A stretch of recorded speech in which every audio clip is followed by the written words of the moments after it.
Bill Anders will always mention that he was the first one to get to the moon because he was in a position whereby he was a few centimeters ahead of us as he rotated the spacecraft. Mark Spitz, you know, I mean, first is first, you know. No, wait. The reason is we were flying backwards and he had a bigger butt. That's the only. Whatever it takes. But when we finally came into the Earthshine, or sunshine, actually, we came out, I think we were best expressed as three school kids looking through a candy store window.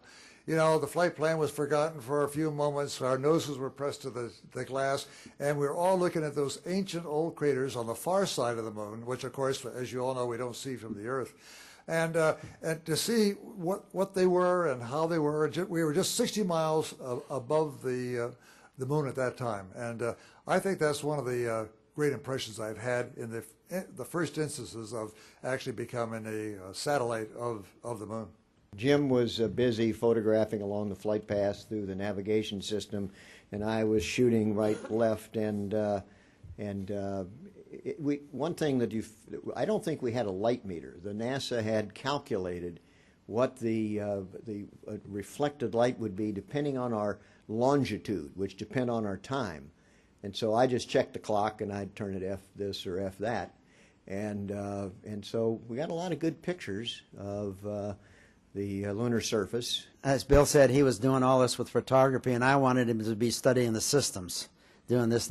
So I said, Anders, forget about those pictures. Don't worry about it, but we'll be able.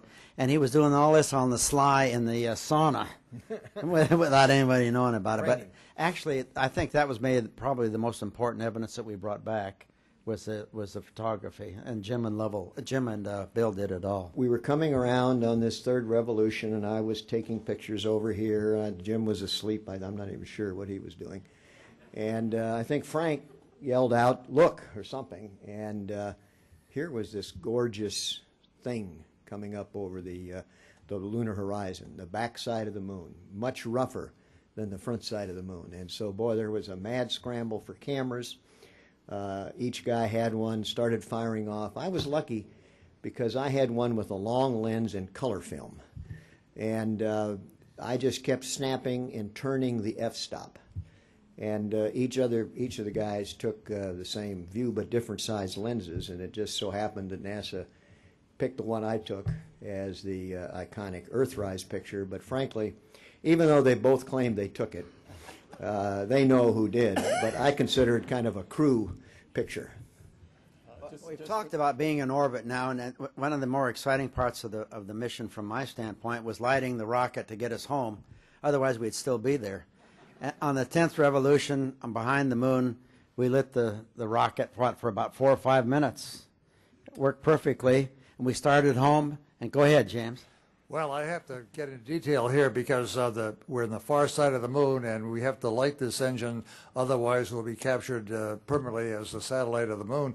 And so my job was to actually do the work through the computer, and we had a signal, or actually numbers on the computer that got down to 5 seconds before it should be lit, and it said something like, "Do you really want to make this maneuver?"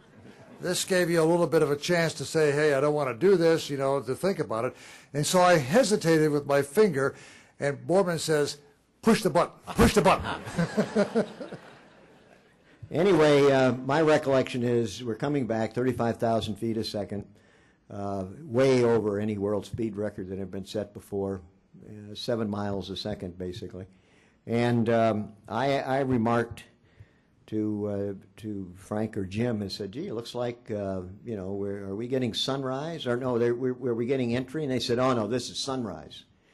And I said, "Well, if this is sunrise, we're going right into the sun." And it just got brighter and brighter and brighter.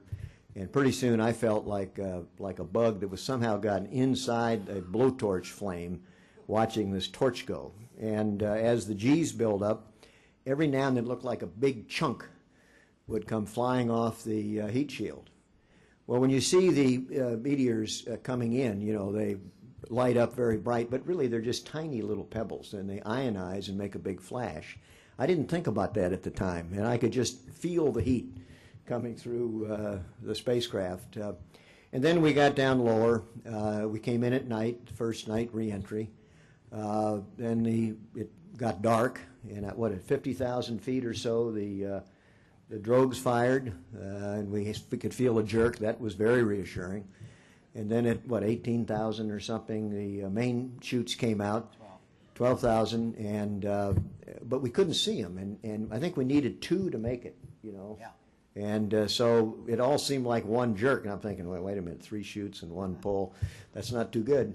But our Jim and Frank checked our vertical velocity, seemed to be in orbit. But when we hit, it was the biggest belly buster I've ever been on. And one of Frank's jobs was to flick a switch that would blow off the parachutes. But, you know, we hit so hard it just ripped his hand from the switch. And by the time he could recover, the chutes had pulled downwind and this thing was floating upside down. So I thought, here we were, conquering heroes from the moon, hanging from our straps, and all the trash that was in the spacecraft that had collected on the floor when we were coming in now was raining down on our face. So it was, that's one of my big recollections. Well, we came in because actually why we hit so hard, the spacecraft was hanging from the parachutes at an angle. And the idea was that the edge of the spacecraft would slice into the water and sort of not make it a little bit easier for the landing. Well, it so happened that we were swinging on the shrouds of the parachutes, and also the wave action was such that they both matched so that we hit both things flat. And that's what caused the sudden, hitting the water. And of course, the parachutes then pulled us over to what is known as a stable 2, which meant that we were hanging upside down just on our straps, which is sort of an unusual way. And so Frank had to throw another switch that inflated about 3 balloons that slowly made us rotate up. And all this motion, of course, with Frank was another little disconcerting thing. And he couldn't wait to get out of that spacecraft to get back on that ship. I think that the 3 of us were very, very fortunate Americans. 400,000 people put that thing together, 400,000 Americans. Several died in it, in the fire and in airplane crashes. I felt very, very, very blessed to be with Jim and Bill because there was a wonderful camaraderie there. It's hard to tell. Yeah, I know. I'm still mad about you doing that in the sauna, but nevertheless, it was a remarkable feeling, and I can remember as we stepped out on the carrier with that fresh ocean breeze and the flag flying there and the sailors all standing around. It was a feeling to me of overwhelming sense of gratitude for what we had been part of. As soon as we got down, at least in my feelings, I didn't realize exactly what we had accomplished. I knew that we accomplished a successful first flight to the moon, but I didn't know the significance of it for the United States and for the world of what had happened. It takes time for these things to sink in. It takes a little bit of history and aging to say, hey, really what happened? How does this affect our view of the country, especially as Martin had mentioned, 1968 was a very poor year in this country, and then we suddenly ended that year on a positive note, doing something positive for the country that everybody could take pride in. And in a sense, great feelings about the accomplishment, but I frankly felt a little guilty, because all of us had comrades and colleagues doing things that I thought were a lot more dangerous. Fighting in Vietnam, a lot of colleagues shot down, put in prison. El Dorado Canyon, raid on Libya. Frankly, I think Apollo 8 was probably a lot safer. And we were lucky to be part of it, as Frank said.